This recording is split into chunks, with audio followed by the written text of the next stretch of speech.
अस्सलाम वालेकुम, आप देख रहे प्रोग्राम एक पेज और मैं हूं फरवा वहीद। नाज़रीन, आज हज का फ़रीज़ा अदा हो चुका है और कल कुर्बानी का फ़रीज़ा अदा किया जाएगा।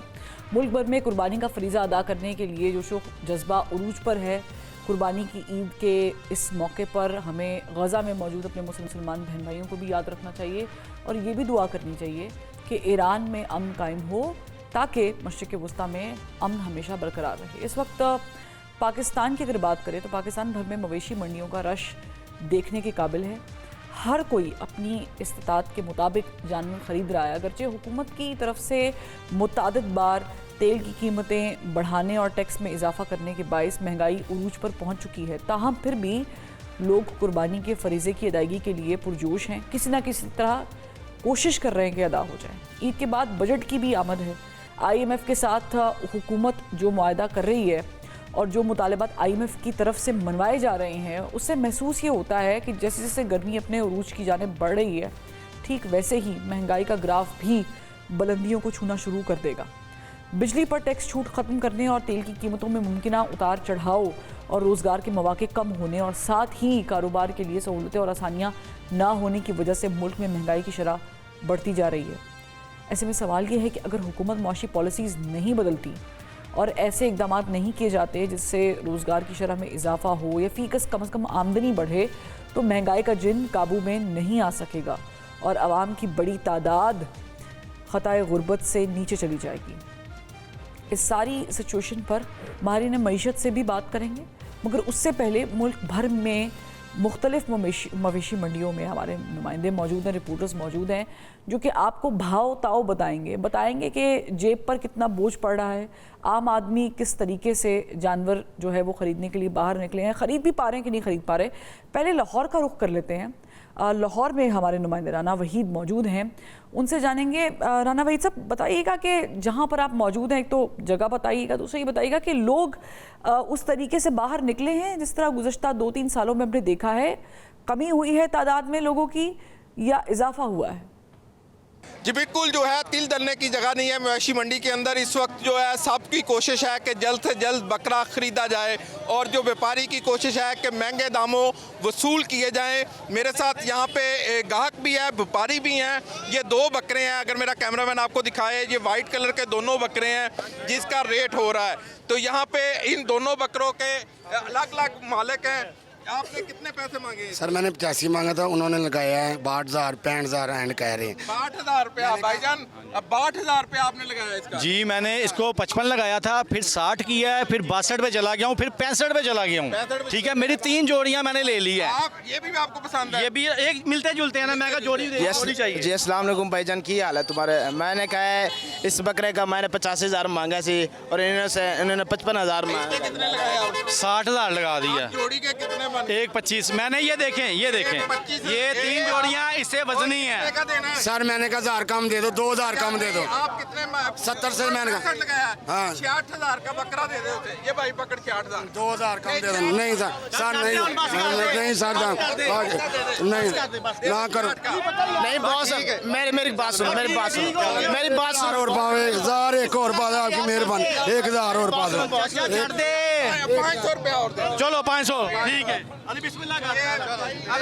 मसला 66,000 का सौदा हो गया है। अब इसकी क्या करना है बात? मेरा बॉस, मैंने फाइनल 75,000 मांगा सी, उन्होंने 60 कहा है सी। 60 का? इसने 60 का इस बकरे नु क्यों? मेरी बात सुनो, मेरी बात सुन। 8,000 में बकरा दे। नहीं बॉस, इन्हें नहीं खरीदे, हमारा 65,000 का खरीदे बॉस। हाँ 65,000 मेरे बॉस, 65,000 का हमारा इन्हें नहीं है। नहीं बॉस, इन्हें नहीं खरीद। 65,000 का बॉस, मेरे बॉस 65,000 का खरीद है यार। यार कोई बात नहीं, यार नुकसान क्यों करते पे यार? 65,000 का हमारा खरीद है यार, नुकसान नहीं करते पे बॉस। तेरे साथ नहीं बॉस, पूरे 65 से खरीद का नहीं। हाँ 62,000 में दे दो। और ये सूरत हाल है। हमने 2 बकरे जो हैं यहाँ पे खरीदे हैं भाई ने। भाईजान क्या कहेंगे, कैसा लगा आपको? बहुत शुक्रिया सर आपका, आपने बहुत ताउन किया है। मैंने इससे पहले 3 जोड़ियाँ ली हैं, इतनी शोर नहीं पड़ा जितना अब पड़ा है। इतना पड़ा है शोर और आखिरकार उनको सौदा हो गया। और यही वजह है कि यहाँ पे मंडी के अंदर व्यापारी की कोशिश है, उसको शायद मंडी अप हो जाएगी, मंडी डाउन होगी, लेकिन सूरत हाल ये है कि भाव ताव भी हो रहा है लेकिन सौदे भी हो रहे हैं। आपने देखा कि जोड़ी जो बकरों की है वो 1 लाख तकरीबन 35,000 रुपये में 2 बकरे खरीदे हैं। जी बहुत शुक्रिया। राना वहीद कासिफ मसरूफ़ थे मंडी में, उन्होंने हमें तो शायद थोड़ा ही बताया कि लोगों की क़ुव्वत ख़रीद है या नहीं है, लेकिन भाव था उन्होंने अच्छा करा लिया। बहरहाल हम कराची का जिक्र करते हैं, सलाउद्दीन अली वहाँ पर मौजूद हैं। आप भी सलाउद्दीन बताइएगा कि वहाँ मंडी की क्या सूरत हाल है, सिचुएशन क्या है, लोग आ रहे हैं, भावताव हो रहा है? वक्त कम है और मुकाबला सख्त है। अगर बात करें तो जानवरों की ख़रीदारी के हवाले से जब से जो है वो शहर के अंदर मंडियां लगाई गई थी, उसमें हमने देखा कि ख़रीदार जो हैं वो आते रहे, उनसे जो हमारी गुफ्तगू होती रही, उन्होंने यही कहा कि कीमतें बहुत ज़्यादा हैं, लेकिन फिर भी जो है वो अपने हिसाब से बार्गिन करके यहाँ से जानवर ख़रीद के लेकर जाते रहे हैं और अभी भी जो है ये सिलसिला जारी है। और हम देखते हैं कि सुबह तक कितने जानवर जो है मज़ीद जो है यहाँ से फ़रोख्त हो जाएंगे। तो इस हवाले से मैं इस वक्त मंडी के अंदर ही मौजूद हूँ। यहाँ पर मैं आपको हमारे कैमरामैन सैफ अली दिखा सकते हैं कि मेरी इस जानिब जो है वो यहाँ पर बैल की मंडी लगी हुई है। ये बैल की मंडी आप देख सकते हैं कि यहाँ पर बैल की मंडी के अंदर जो है वो इस वक्त काफ़ी हद तक जो है बैल जो है वो फ़रोख्त हो चुके हैं और यहाँ पर जो है आपको दिखाई दे रहा होगा काफ़ी हद तक हिस्सा जो है वो खाली हो चुका है। दूसरी जानिब अगर हमारे कैमरामैन सैफ अली आपको दिखाएं तो इस तरफ आप देख सकते हैं बकरों की मंडी थी। यहाँ पर हमने देखा कि बड़ी तादाद में जो है बकरे लाए गए थे, जो कि अब तक काफ़ी हद तक जो है वो बिक चुके हैं। इनके व्यापारी से जो मेरी गुफ्तगू हुई उसने बताया कि वो 250-300 बकरे यहाँ पर लेकर आया था फ़रोख्त करने के लिए, लेकिन अब जो है उसके पास 8 से 10 बकरे जो है वो बाकी रह गए। उसकी यही कोशिश है कि वो जो है जल्द से जल्द इन बकरों को भी फ़रोख्त करे और वो घर चला जाए। तो दूसरी जानिब हम देख रहे हैं कि मंडी के अंदर अभी भी जो है वो काफ़ी रश है, लोग जो है वो बड़ी तादाद में जो है यहाँ पर मौजूद हैं, अपने सौदे बनाने की कोशिश कर रहे हैं और जानवर ख़रीदने की कोशिश कर रहे हैं। उनकी कोशिश यही है कि वो जो है वो यहाँ पर जानवर ख़रीद लें। तो ये सूरत हाल है। इसी तरह कराची में जो है मुख्तलिफ़ जगह पर जो है मंडियाँ लगाई गई थी, लियारी मंडी हो, FTC हो, नादरम बाईपास पे मेन मंडी जो है वो लगाई गई। तो इस हवाले से हमने देखा कि तमाम ही मंडियों के अंदर जो है वो रश रहा। आखिरी दिनों के अंदर काफ़ी लोगों ने जो है बड़ी तादाद में ख़रीदारी की। कुछ व्यापारी जो है वो कुछ नाखुश भी हैं, उनका कहना है कि उनके जानवर जो है उस रेट पर नहीं लोगों ने ख़रीदे, लेकिन उस हिसाब से जो है उन्होंने जो है लोगों से उनको रेट नहीं मिल सके। दूसरी जानिब जो ख़रीदार हैं उनकी जानिब से यही शिकवा रहा इस साल कि जो है वो बहुत ज़्यादा हाई रेट जो है व्यापारियों की जानिब से उनको देखने को मिले, क्योंकि व्यापारी कहते हैं कि उन्होंने पूरा साल मेहनत की, चारा बहुत महंगा है, दूसरी और बहुत सी जो है मसाइल का उनको भी सामना करना पड़ता है। जहाँ पे उन्होंने मंडी में आना होता है तो वो मंडी के अंदर भी उनको ख़र्चा देना पड़ता है, तो इसलिए जो है वो उनको सारे अखराजात निकाल कर कह सकते हैं कि लोग अभी भी जो व्यापारी हैं सलाउद्दीन वो कोशिश कर रहे हैं कि उनकी जानवर अच्छी कीमत में बिक जाए ताकि उनकी रकम कम से कम उनको थोड़े प्रॉफिट के साथ वापस मिल जाए, और जो ख़रीदार हैं वो इस भाव-ताव में लगे हुए हैं कि उन्हें कम से कम रेट में मिले। लेकिन थैंक यू सो मच, आपने बड़ी डिटेल में बताया। अब ये तो लाहौर और कराची का जिक्र तो हो गया, इस्लामाबाद का ना हो ये तो हो नहीं सकता। इस्लामाबाद में हमारे नुमाइंदे साकिब सैयद मौजूद हैं। साकिब, बड़े जानवर लोग ज़्यादा इंटरेस्टेड हैं ख़रीदने में या छोटे जानवर, और रेट्स भी थोड़े से बताइएगा कि किस तरह मुख्तलिफ हैं, ज़्यादातर लोग किस किस्म के जानवर पसंद कर रहे हैं इस्लामाबाद में ख़रीदारी के लिए? जी देखिए, इस वक्त पे इस्लामाबाद के ज़िया मस्जिद के मवेशी मंडी में मौजूद हैं। बड़ों से ज़्यादा बच्चों की ख्वाहिश होती है कि जानवर खरीद कर लेके जाएं, क्योंकि आज चांद रात है, मंडियों में रश लग चुका है। इस वक्त पे हम ज़िया मस्जिद के एक मवेशी मंडी में मौजूद हैं। आप देख सकते हैं रश, यहाँ पे बड़ी तादाद में यहाँ पे फैमिलीज़ आ चुकी हैं, यहाँ पे मर्द मौजूद हैं, ख़ासतौर पर बच्चे जो हैं वो अपने वालिदैन के साथ आए हुए हैं जानवर ख़रीदने के लिए। खूबसूरत जानवर है यहाँ पे, लेकिन रेट कुछ ज़्यादा है, लेकिन उसके बावजूद शहरियों की यही ख्वाहिश है कि आज के दिन हम अपना जानवर ख़रीद कर यहाँ से लेके जाएंगे। हमारे साथ एक शहरी मौजूद हैं, इनसे बात करेंगे। अस्सलाम वालेकुम, ये बताएं कि आप मंडी में मौजूद हैं, कैसे लग रहा है आपको? जी, आज चूँकि चांद रात है तो आज हमारी तो ख्वाहिश है कि कुछ ना कुछ जानवर मिल जाए। बच्चे इसरार कर रहे हैं और साथ साथ मौजूद हैं, और दोपहर से हम ढूंढ रहे हैं कि कोई अच्छा जानवर हमें मिल जाए। तो कोई जानवर आपको पसंद आया, और रेट के हवाले से क्या कहें? रेट इस साल थोड़े ज़्यादा है, और ये ग़ालिबन इस वजह से भी कि चूँकि पेट्रोल महंगा हो गया है, बाकी चीज़ें बहुत महंगाई हो गई है, तो पिछले साल के मुकाबले में काफ़ी तेज़ है रेट अभी आज रात को। ये हमारे साथ एक शहरी मौजूद है। रेट की बात करें तो इस मरतबा वाकई रेट काफ़ी ज़्यादा है। उसकी वजह ये है कि व्यापारी जो हैं उनका भी ये गिला है कि ट्रांसपोर्ट में इजाफा हो चुका है, इसके साथ साथ जो खुराक है, जो जानवरों को खुराक दिया जाता है, उसमें भी इजाफा हो गया है। तो इस वजह से जो जानवरों के रेट हैं वो पिछले मरतबा जो रेट थे पिछले साल उसके बनिस्बत आज जो इस मरतबा जो है रेट काफ़ी ज़्यादा है। लेकिन उसके बावजूद जो है शहरियों ने बड़ी तादाद में मवेशी मंडियों का रुख किया हुआ है और यही ख्वाहिश जाहिर की है कि आज के दिन हम हर सूरत में जानवर लेके जाएंगे। इसके अलावा उनके साथ जो मौजूद बच्चे हैं वो बड़े इसरार कर रहे हैं कि आज के दिन बच्चों की, वैसे तो ज़ाहिर है इसको भी बच्चों की ईद इस तरह कहा जा सकता है। बहुत शुक्रिया साकिब के बच्चे ज़्यादा एक्साइटेड होते हैं जानवर ख़रीदने के लिए, लेकिन बोझ तो अल्टीमेटली बड़ों की जेब पे पड़ता है। अच्छा, ये बोझ किस हद तक कम ज़्यादा हुआ है? मुख्तलिफ शहरों से हम चूँकि आरा जान रहे हैं तो रुख कर लेते हैं हैदराबाद का। हमारे नुमाइंदे अली हमज़ा जैदी वहाँ पर मौजूद हैं जो कि हमें ज्वाइन कर चुके हैं। जैदी साहब, ये बताइएगा कि जहाँ पर आप मौजूद हैं यहाँ पर सिचुएशन किस तरह मुख्तलिफ है सिंध के बाकी इलाकों से? मुख्तलिफ जानवर जो हैं वो शहरियों की ख़रीदारों की तवज्जो का मरकज़ बने हुए हैं। ख़ास तौर पर आप मेरे अकब में देख सकते हैं कि जो भारी भरकम और ख़ूबसूरत जानवर हैं ये बहुत ज़्यादा हैदराबाद की कैंट ग्राउंड जो मंडी है उसमें तवज्जो का मरकज़ बने हुए हैं और शहरी आ रहे हैं, इनके दाम मालूम कर रहे हैं, लेकिन दाम ज़्यादा होने की वजह से अब तक इनको ख़रीदार नहीं मिल सका। एक शहरी मेरे साथ मौजूद, से बात करते हैं। आप बताइएगा किस तरह से जानवर देख रहे हैं और ये जानवर हैं इनको ख़रीदने के लिए कितनी दिलचस्पी है? जी अस्सलाम वालेकुम। यहाँ पे अगर जानवरों की बात की जाए, हुस्न की बात की जाए, तो हर जानवर का जो है उस पर दिल आके ये कह रहा है कि यार इसको ले लेता हूँ, इसको नहीं दूसरे वाले को ले लेता हूँ। एक से बढ़कर एक यहाँ पे जानवर हैं और अगर उनकी कीमतों की बात की जाए तो हर साल की तरह इस साल भी कीमतें जो हैं वो आसमान से बातें कर रही हैं। मगर व्यापारी के अंदर जो है एक चीज़ जो मुख्तलिफ देखने को आ रही है वो ये है कि इस दफ़ा बार्गेनिंग करके मुझे महसूस ये हो रहा है कि व्यापारी अपना जानवर बेचने के इरादे में है और ज़्यादा से ज़्यादा जितना ज़्यादा हो सकता है, जितना आप उससे बार्गेनिंग कर सकते हैं उसके ऊपर जो है वो डिस्काउंट करके वो अपना जानवर जो है आपकी कीमत में लाके इंशाल्लाह वो आपको बेचने के इरादे में नज़र आ रहा है। बिल्कुल, आपने गुफ्तगू सुनी, यही कहना है शहरियों का, ख़रीदारों का कि बार्गेनिंग जारी है, तोड़ जोड़ किया जा रहा है और मनपसंद जानवरों के लिए बहस व मुबाहिसा भी जारी है। अब देखना ये है कि जो दाम है उसके मुताबिक ख़रीदार अपने जानवर को ख़रीदते हैं या फिर शुक्रिया अली, आपने अपडेट किया। लेकिन सिर्फ खूबसूरती जानवर की नहीं देखनी है, ख़रीदारों ने जेब भी देखनी है और जेब तो इंतहाई ज़ाहिर है कि तंग इसलिए हो गई है क्योंकि पूरी दुनिया में जो क्राइसिस आया उसमें पाकिस्तान बहुत ज़्यादा मुतासर हुआ है, बट फिर भी कुर्बानी का जज्बा तो जोशो खरोश से जारी रहता है। हम लास्टली सक्खर चलते हैं। सक्खर में हमारे नुमाइंदे अंस मलिक मौजूद हैं। अंस, चूँकि ज़ाहिर है कि कुर्बानी की ईद है, आज चांद रात है, लोगों का रश किस तरह देख रहे हैं आप मंडियों में? ख़रीदार ज़्यादा हैं या सिर्फ पता करके जाने वाले ज़्यादा लोग हैं? जी, सुन्नत इब्राहिमी का फरीज़ा अदा करने के लिए जूं ईद उल अज़हा के दिन करीब आते जा रहे हैं तो सक्खर की मवेशी मंडी की अगरचे बात करते चलें तो इस वक्त सक्खर की आवाम भी बड़ी तादाद में मवेशी मंडी का रुख कर रही है। तो कई हद तक जो सक्खर मवेशी मंडी से जानवर हैं वो शहरी खरीद कर लेकर जा चुके हैं और उसी के साथ साथ कुछ शहरी हमें मवेशी मंडी में अब भी नजर आ रहे हैं। रात के औकात में भी अपनी हैसियत के मुताबिक जानवर खरीदते नजर आ रहे हैं।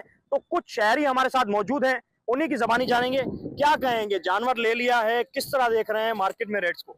जानवर अभी नहीं लिया है, कल भी हम लोग यहाँ पर आए थे, कल भी ऐसे चले गए थे। असल में क्या है, महंगाई इतनी है तो जो ना हमारी रेंज जो है ना 220 तक है और जिस पे हम जो हमें पसंद आ रहा है, बच्चों को पसंद आ रहा है, वो 250 ऊपर तक कहानी चल रही है। तो सौदा नहीं बना अभी तक? सौदा अभी तक नहीं बना है, कोशिश कर रहे हैं। आ रहे हैं आप? कल भी आए थे और आज आए हैं बस। अच्छा, तो अभी भी कोशिश में जी लगे हुए हैं और इंतजाम भी बेहतरीन करे हैं उन्होंने, अच्छे करे हैं। बच्चों को भी मज़ा आ रहा है, हम भी इंजॉय कर रहे हैं, बच्चे भी इंजॉय कर रहे हैं। बस दुआ करें कोई अच्छा जानवर मिल जाए को हमारी रेंज तक। यही रे जो अभी हम जानवर देख रहे हैं यही पिछले साल 160 180 के थे और अब यही जानवर जो ना 2.5 तक मिल रहे हैं, 240 2.5 तक हैं ये। तो अभी थोड़ा रेंज हमारे ज़्यादा बढ़ रही है, दुआ करें कोई अच्छा जानवर मिल जाए। तो ये शहरी हैं, इनका ये कहना है कि सौदा अब तक नहीं बना है। 2-3 रोज से ये अपनी फैमिलीज, अपने बच्चों के हमरा जो है मवेशी मंडी आ रहे हैं लेकिन अब तक सौदा नहीं बना है और उस बात का एतराफ़ कर रहे हैं कि महंगाई के असरात जो हैं वो मवेशियों पर भी देखने को मिल रहे हैं। तो सक्खर की मवेशी मंडी की अगरचे बात की जाए तो कई हद तक जो जानवर हैं वो खरीद कर आवाम लेकर जा चुकी है, लेकिन अब भी कुछ शहरी ऐसे मौजूद हैं जो अपनी हैसियत के मुताबिक जानवर खरीदने के लिए मवेशी मंडी का रुख किए हुए हैं और उनका ये कहना है कि जो पिछले साल 1.5 से 2 लाख रुपए का जानवर हुआ करता था, वो इस साल जो है वो 2.5 से 3 लाख रुपए का जा रहा है। तो कोशिश में लगे हुए हैं जो आवाम है या फिर शहरी हैं, उनका ये कहना है कि उम्मीद है कि उनकी हैसियत के मुताबिक जानवर मिल जाएगा। जबकि सिक्योरिटी के इंतजामात की बात की जाए तो सक्खर मवेशी मंडी में बेहतरीन सिक्योरिटी के इंतजामात किए गए हैं, सीसीटीवी कैमरा भी नस्ब किए गए हैं। दिन में शदीद गर्मी है। कह सकते हैं कि जिन लोगों ने जानवर ख़रीद लिए हैं उन्होंने ज़ाहिर है कि एक अच्छे टाइम पर ख़रीद लिए, लेकिन अभी भी काउंटडाउन जो है वो चल रही है, ईद अभी हुई नहीं है, आज का दिन, आज की रात बल्कि मैं यूँ कह लूँ कि बाकी है। और यकीनी तौर पे लोग जो हैं इस टाइम भी मवेशी मंडियों में निकले हुए हैं। बहुत शुक्रिया अंस, आपने अपडेट किया, बल्कि सिर्फ आपका नहीं हमारे तमाम रिपोर्टर्स का बहुत शुक्रिया जो मुख्तलिफ़ शहरों से हमें मुख्तलिफ़ मंडियों से अपडेट कर रहे थे, बता रहे थे कि किस तरह लोग आपस में भाव ताव कर रहे हैं। और यकीनी तौर पर ये ईद थोड़ी सी इसलिए भी मुख्तलिफ है कि पूरी दुनिया में एक तो जंगी सूरत हाल भी मंडला रही है और साथ ही साथ पाकिस्तान पे मुआशी तौर पर बहुत बुरे असरात भी मुरतब हुए हैं, जिसने यकीनी तौर पे आवाम के ऊपर कुछ ना कुछ इफ़ेक्ट जो है वो छोड़ा है। इस मुल्क में सबसे महंगी बिजली खत्ते में और सबसे महंगा पेट्रोल, उसका असर कहीं ना कहीं तो दिखना है। बहरहाल एक ब्रेक लेते हैं, ब्रेक से जब वापस आएंगे तो जो बात हम अभी कर रहे हैं पाकिस्तानी अवाम पर असर, एक कुर्बानी तो वो है जो आप कल देने वाले हैं और परसों भी देंगे, मुख्तलिफ 2-3 दिनों में कुर्बानी होती है, लेकिन एक कुर्बानी एंड इस कुर्बानी के बाद ली जाएगी और वो है अवाम से कुर्बानी, बजट। इस पर बात करेंगे माहिरीन से एक ब्रेक के बाद। Welcome back. ब्रेक के बाद हमें ज्वाइन किया है पैनल पर डॉक्टर फ़ारूक सलीम साहब ने, हमारे मईशत हैं, इनके साथ साथ साबिक वज़ीर ख़ज़ाना डॉक्टर सलमान शाह साहब भी हमें ज्वाइन कर चुके हैं, दोनों का बहुत शुक्रिया। डॉक्टर सलमान शाह साहब, हम आपसे पहले जो है एक सेगमेंट हमने अपने रिपोर्टर्स के साथ किया जिसमें हम मुख्तलिफ मंडियों से जो रेट्स थे जानवरों के वो पता कर रहे थे। आई एम श्योर कि आप लोगों ने भी रेट्स वगैरह तो चेक किए होंगे। इस वक्त जो पूरी दुनिया का हाल है, पेट्रोल महंगा होने से हर चीज़ पे इसके असरात तो मुरतब हो रहे हैं। इस पे भी मैं चाहूँगी कि कमेंट ज़रूर कीजिएगा कि आम बंदा जो है क्या इस बार कुर्बानी उसके लिए सहल हुई है, मुश्किल हुई है। दूसरा ये कि बजट आने वाला ईद के फ़ौरन बाद, आप क्या तवक्कुआत रख रहे हैं इस बजट से? हर साल की तरह ये उसी तरह ही होगा अवाम दुश्मन के, थोड़ा बहुत रिलीफ है मुतवक्के? जी, आई थिंक पहले तो बात कुर्बानी के बारे में, आई थिंक डेफिनेटली इम्पैक्ट, बहुत बड़ा इम्पैक्ट है। बहुत से फैमिलीज जो हैं वो अफोर्ड नहीं कर सकती। मैंने खुद हमेशा कुर्बानी के वक्त जानवर हम लेके आते थे, लेकिन इस दफ़ा मैंने एक हिस्सा गाय में हिस्सा डाला। अच्छा। सो टू कीप इट अफोर्डेबल। और अगर आप जानवर देखते हैं तो उस तरफ तो लाख 1.5 लाख की कीमत लग रही है ऑफ बकरा और तुम्बा और इस तरह की चीज़ें। तो डेफिनेटली प्राइसेस तो बहुत ऊपर गई है ना, इसमें तो कोई शक नहीं है। और इसमें भी कोई शक नहीं है कि कंजम्पशन लेवल्स जो हैं अवाम की वो नीचे गई। हाँ, एक तबका डेफिनेटली है, 5-10% होगा पॉपुलेशन का जिनको कोई ख़ास फ़र्क नहीं पड़ा, क्योंकि वो उनके पास खासी दौलत है और उसके बेसिस पे वो अपना गुजारा करते जा रहे हैं। लेकिन उनको भी थोड़ी बहुत पिंच तो डेफिनेटली होती है। सो आई थिंक ये तो एक एक्सेप्टेड फैक्ट है कि पाकिस्तान में इन्फ्लेशन ने गरीबों की कमर तोड़ दी है, कंजम्पशन लेवल्स नीचे आ गई हैं।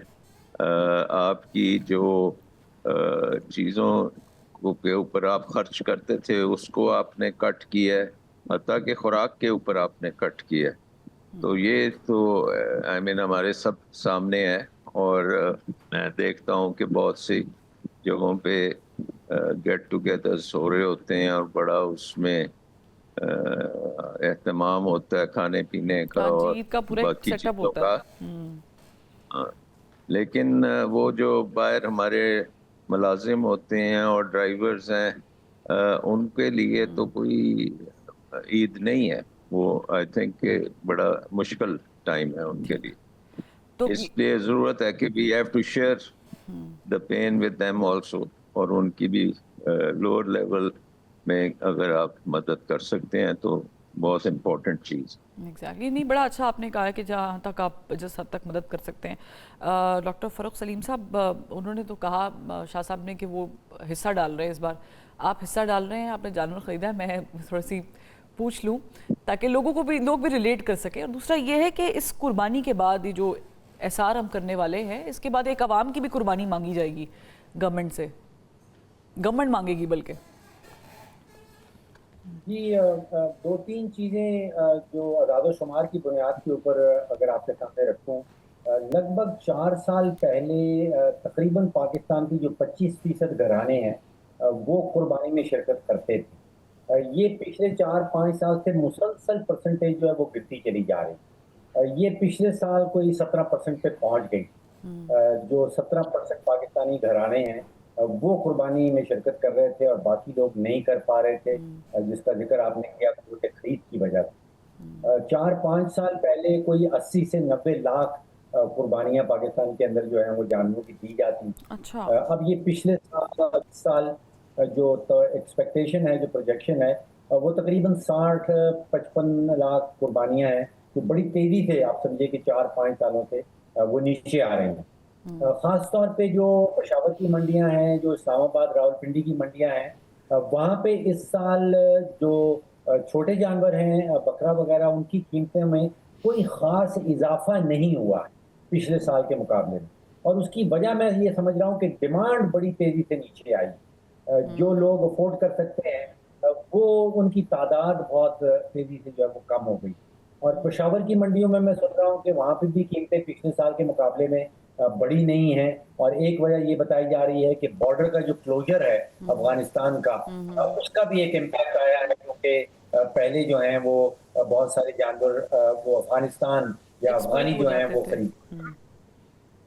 ये 3-4 चीज़ें हैं जो आप सोचिए कि हमारी कुव्वत खरीद गिरने के नतीजे में जो मजहबी और सकाफती शिरकत है वो आप सोचिए कि सोसाइटी के अंदर नीचे आ रही।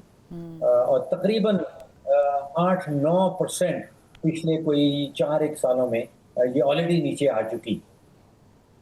अच्छा, ये जो हम वैसे यूजुअली बात करते हैं, ये बहुत ही कॉमन एक टर्मिनोलॉजी है कि जी लोग कहते हैं जी कुव्वत ख़रीद ख़त्म हुई है, लेकिन 50-50 हज़ार के भी सूट लोग शादियों पे ले रहे हैं, और कुर्बानी तो अभी भी एक तबका जो है वो क्लास कर रही है।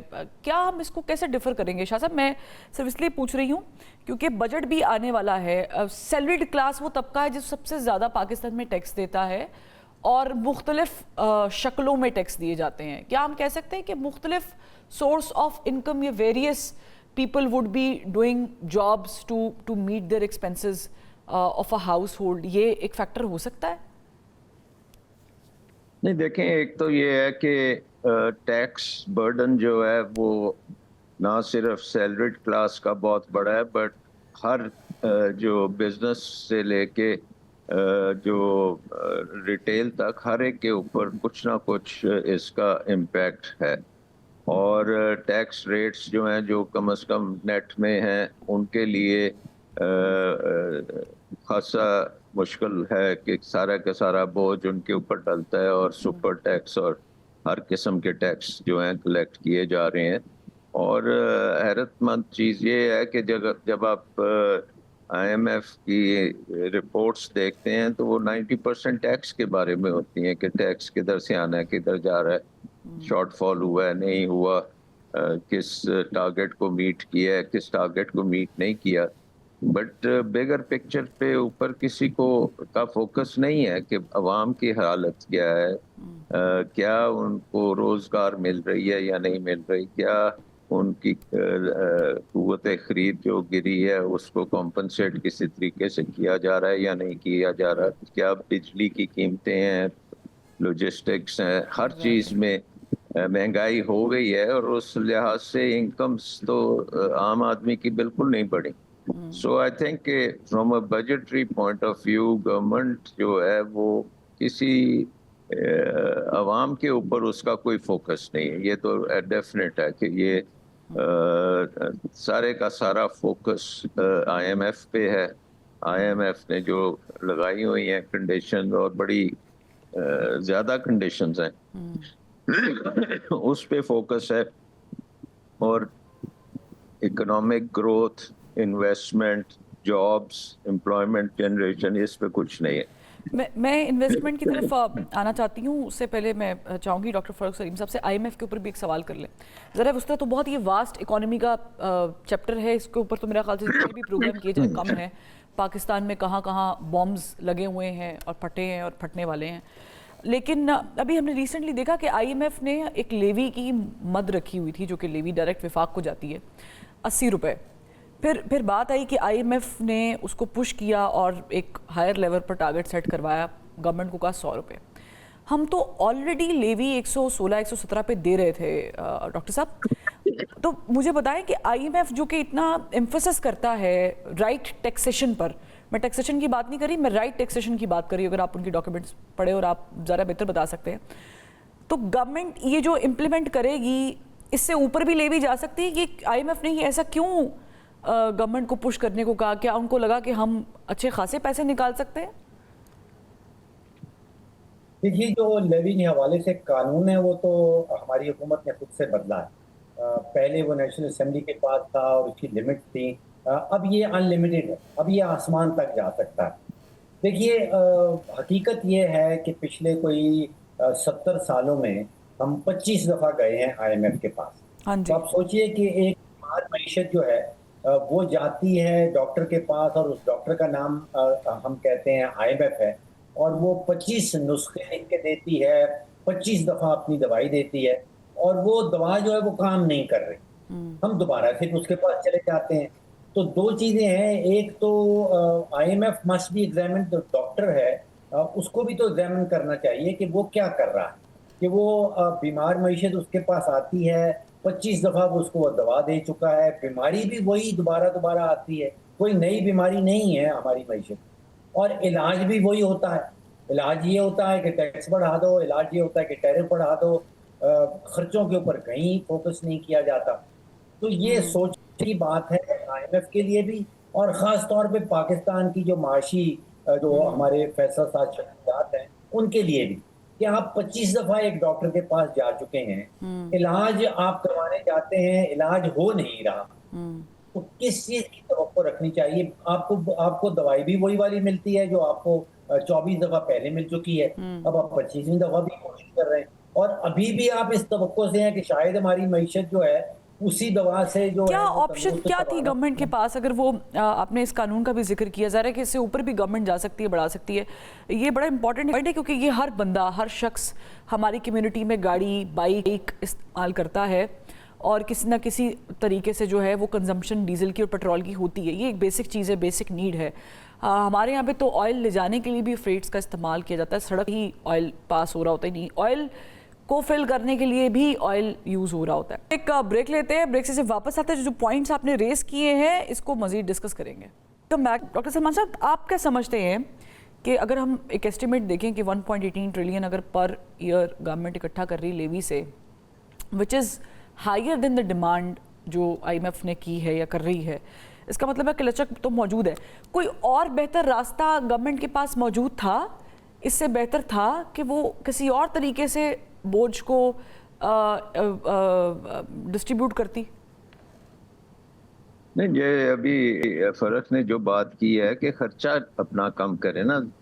دیکھیں آئی ایم ایف کی ایک بیسک کنڈیشن ہے, باقی چھوٹی موٹی بے شمار کنڈیشنز ہیں, لیکن جو سب سے امپورٹنٹ کنڈیشن ہے وہ اس کو کہتے ہیں پرائمری سرپلس. اور پرائمری سرپلس کا مطلب ہے کہ جو بھی آپ نے اخراجات کرنے ہیں وہ آپ نے ٹیکس ریونیو سے پورے کرنے ہیں, اور تھوڑا سا پیسہ پھر بچ بھی جانا چاہیے تاکہ آپ ڈیٹ سروسنگ کی طرف بھی کچھ کر سکیں اور ڈیٹ کو کچھ کم کر سکیں. تو پرائمری سرپلس کو ٹارگٹ کو میٹ کرنے کے لیے دو طریقے ہیں. ایک تو ہے کہ لوگوں کے اوپر ٹیکس لگاتے جائیں اور بڑھاتے جائیں, لیوی کو بڑھا دیں, باقی جس جگہ سے بھی ٹیکس آ سکتا ہے اس کو بڑھا دیں. تو دوسری جگہ یہ ہے کہ آپ اپنے اخراجات کم کریں, کیونکہ اگر آپ دیکھیں کہ اب ڈیبیٹ جو چل رہی ہے پاکستان میں کہ اور صوبے بنائیں اور خرچے بڑھائیں، تو خرچہ تو کوئی کم کرنے کو تیار نہیں ہے. حالانکہ 18ویں ترمیم میں بہت سے محکمے ایسے ہیں جو کہ پروونسز کو چلے جانے چاہیے تھے اور چلے بھی گئے ہیں، لیکن فیڈرل گورنمنٹ نے ان محکموں کو نہیں چھوڑا. فیڈرل گورنمنٹ ابھی بھی ایگریکلچر میں پورا حصہ ڈال رہی ہے، انڈسٹریز میں پورا حصہ ڈالتی ہے، ایجوکیشن، ہیلتھ، یہ ساری چیزیں تو اب پروونشل سبجیکٹس ہیں نا، یہ فیڈرل گورنمنٹ کے تو سبجیکٹس نہیں ہیں. تو کم از کم 8-10 منسٹریز تو ایسی ہیں جو کہ فیڈرل گورنمنٹ میں ہونی نہیں چاہیے اور نیچے پروونشل گورنمنٹس پہ جانی چاہیے. اور اس کے بعد جو مسنگ لنک ہے کہ لوکل گورنمنٹ کو پھر وہ ساری جو ریسورسز ہیں وہ لوکل گورنمنٹ تک جانی چاہیے تاکہ وہاں پہ ڈیولپمنٹ ہو، اور لوکل ڈیولپمنٹ ہوگی تو پورے ملک کی ڈیولپمنٹ ہوگی. سو آئی تھنک کہ یہ جو اسٹرکچر میں ہم پھنسے ہوئے ہیں اس میں بیوروکریسی جو ہے وہ، اور سیاستدان بھی آئی گیس یہی چاہتے ہیں کہ وہ زیادہ سے زیادہ ٹیکس کریں اور جتنا بھی حکومتیں ہیں ان کو بڑھاتے چلے جائیں، ان کا دائرہ بھی بڑھاتے جائیں، ان کی پاورز بھی بڑھاتے جائیں، ان کے پیسے بھی بڑھاتے جائیں، لیکن ان سے پرفارمنس کا کوئی نہ پوچھے کہ پرفارم آپ کیا کر رہے ہیں. سو آئی تھنک بیسک جو ریفارم ہم نہیں کر پا رہے وہ ڈاؤن سائزنگ کی ہے کہ حکومت یا جو پھیلاؤ ہے اس کو آپ کیسے کم کر سکتے ہیں. اور دوسری جو چیز ہے وہ ڈی سینٹرلائزیشن ہے کہ ہر چیز آپ نے سینٹر میں رکھنے کے بجائے آپ لوکل لیول تک اس کو ڈی سینٹرلائز کریں، وہاں پہ جا کے کام ہو اور وہاں پہ ہی آپ کی ترقی، ڈیولپمنٹ پروگرام اور جو ٹیکس بھی لینا ہے تو لوکل لیول پہ آپ کام کریں. اس کے ساتھ ساتھ آپ اگر ڈائیورسفائی اکانومی، اب ہم کہتے ہیں ایک آپ کا ایکسپورٹ سیکٹر ہے، صرف ڈیورسیفائی نہیں ہوتا، تو ڈیورسیفیکیشن بھی ہمارے نظام کا ایک حصہ ہے نا کہ وہ ڈیورسیفیکیشن ہو نہیں سکتی کیونکہ آپ نے دنیا کی سب سے مہنگی بجلی یہاں پہ بنائی، اوپر ریگولیٹری برڈن بھی اتنا زیادہ ہے، تو اور ایکسپورٹ مارکیٹ کی طرف تو کوئی ہمارا انٹرپرینیور دیکھتا ہی نہیں ہے نا، وہ تو سارے دیکھتے ہیں کہ پاکستان کے اندر جو پروٹیکٹڈ مارکیٹس ہیں اس میں ہم انویسٹ کرتے جائیں.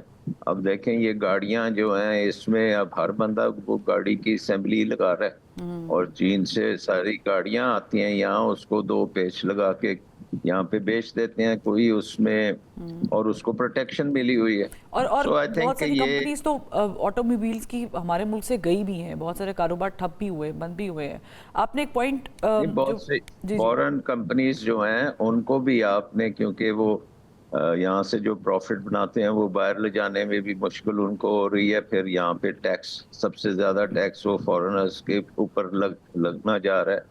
اور پھر ریگولیٹری انوائرمنٹ ایسی ہو گئی ہے کہ ہر وقت ان کو بیوروکریسی کے ساتھ ڈیل کرنا پڑتا ہے. اور یہ بیوروکریسی جو ہے آئی تھنک پہلے نیشنلائزیشن سے پہلے ہماری بہت چھوٹی بیوروکریسی تھی، لیکن جب ہم نے نیشنلائز کیے بہت سی انڈسٹریز کو، بینکوں کو اور باقی مطلب چھوٹے موٹے کاروبار کو بھی ہم نے نیشنلائز کیا، تو وہاں سارے بیوروکریٹس پہنچ گئے اور اب وہ بیوروکریٹس وہاں سے واپس نہیں آنا چاہتے، وہ وہیں بیٹھے ہیں. وہ بجلی کا بابو کلچر ہے جس کو ہر گورنمنٹ ہر بجٹ سے پہلے کنٹرول کرنے کی، ریفارمز کرنے کی بات کرتی ہے.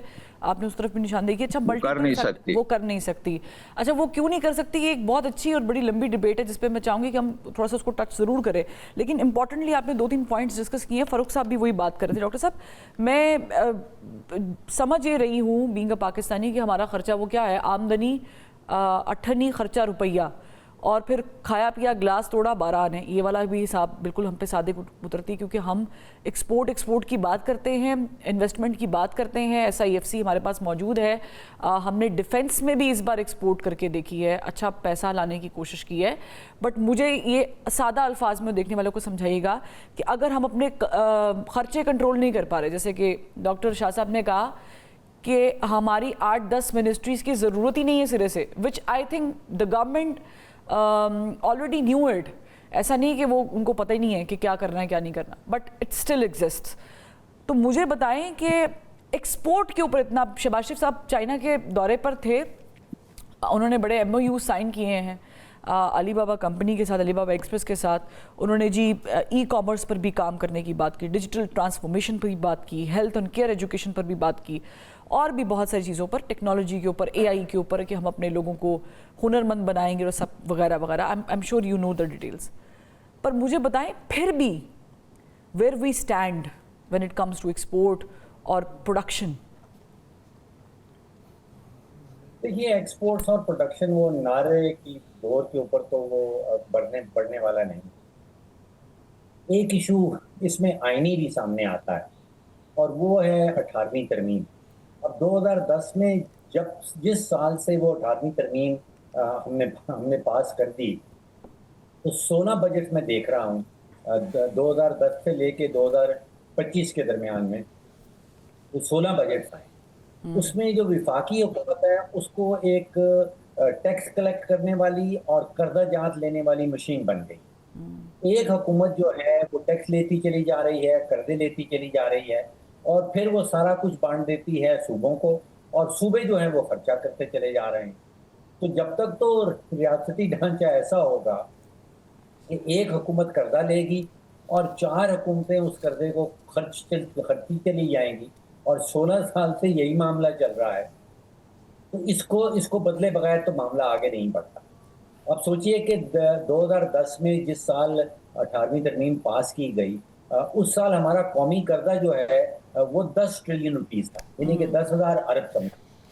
اور آج یہ 16 سال کے بعد جو وفاقی حکومت قرضہ لیے چلی جا رہی ہے تو وہ 10,000 ارب سے ہم تقریباً 100,000 ارب پہ پہنچ گئے. ہاں جی. اب سوچئے کہ 10 گنا ہمارا قومی قرضہ جو ہے وہ بڑھ گیا ہے.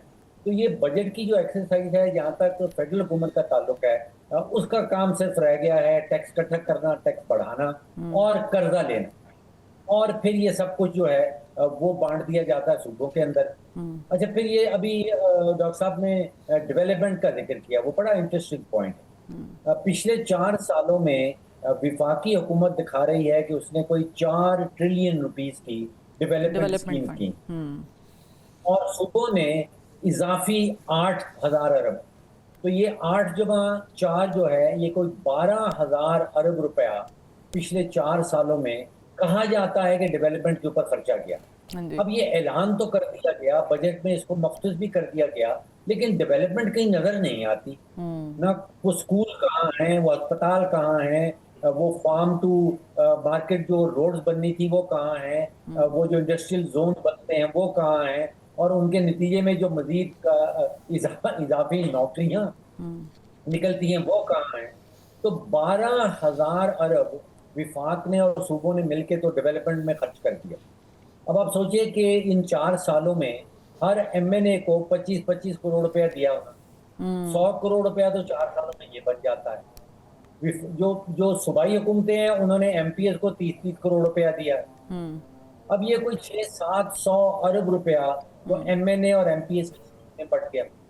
ڈیولپمنٹ کہیں نظر نہیں آتی. اس کا اعلان ہوتا ہے بجٹ میں, اس کو اماؤنٹ مختص کی جاتی ہے, لیکن آپ کو اور مجھے کہیں نظر نہیں آتی. تو یہ اس سے بہتر یہ ہے کہ یہ ڈیولپمنٹ بند ہی کر دیں. ایگزیکٹلی. یعنی کہ آپ کہہ رہے ہیں کہ جو چیزیں آن پیپر ہمیں بتائی جاتی کہ پیپر پہ یہ چیز موجود ہے وہ بنیادی طور پہ موجود ہی نہیں ہوتی, اور یہی میرا خیال سے ہمارے بہت سارے لوپ ہولز ہیں. I wish I could have more time with both of you. ہم اس پہ ایک اور ڈیٹیل میں پروگرام ضرور کریں گے بفور ظاہرہ کہ بجٹ تو یہ سب کچھ ہوگا ہی. Thank you so much doctor Salman Shah صاحب, ڈاکٹر فاروق سلیم صاحب. ڈیٹیل میں ظاہرہ گفتگو کی ہے, بتایا ہے کہ کہاں کہاں اس وقت بھی جب ہم 2026 میں موجود ہیں, اور جیسے ڈاکٹر صاحب نے کہا کہ 2010 سے اب تک ہم 16 بجٹ پیش کر چکے ہیں. 16 بجٹ کا اچھا اس میں منی بجٹس بھی بیچ میں شامل ویسے ڈسکس کر لینے چاہیے تھے کہ اس میں بھی کچھ ٹیکسیشنز کے اوپر ہم نے کام کیا, بڑھائی کم کی, لیکن ایز اے ہول پاکستان کے اندر جتنا پوٹینشیل موجود ہے اس طریقے سے کام نہیں ہو رہا. عید ظاہر ہے کہ آئی ہے, گزر جائے گی, آپ سب کو عید پیشگی مبارک ہو, مگر اس کے بعد اگلی عید تک پاکستان کے پاس کیا پلان ہے کہ وہ لوگوں کی جیبوں پر بوجھ کم کرے بجائے بڑھانے کے؟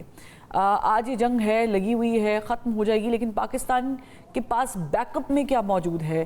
اگر زندگی میں کبھی بھی خدا نہ خواستہ کوئی اس طرح کی نوبت آتی ہے تو پاکستان نے عوام کو ریلیف دینے کے لیے کیا کیا ہے؟ یہ گورنمنٹ کو بڑی سنجیدگی سے سوچنا پڑے گا. بہرحال اجازت دیجیے, پروگرام کا وقت ختم ہو گیا ہے. آپ سب کو بہت بہت عید مبارک، حج مبارک، اور امید کرتی ہوں کہ اللہ تعالیٰ اپنا کرم کرے، فضل کرے اور تمام مسلمانوں کے لیے دنیا میں جہاں جہاں بستے ہیں، بلکہ میں تو انسانوں کے لیے بھی دعا کروں گی کہ اللہ تعالیٰ آسانیاں پیدا کرے، لوگوں کی جیبوں پر رحم کرے تاکہ اللہ آپ پر رحم کرے۔ اللہ حافظ۔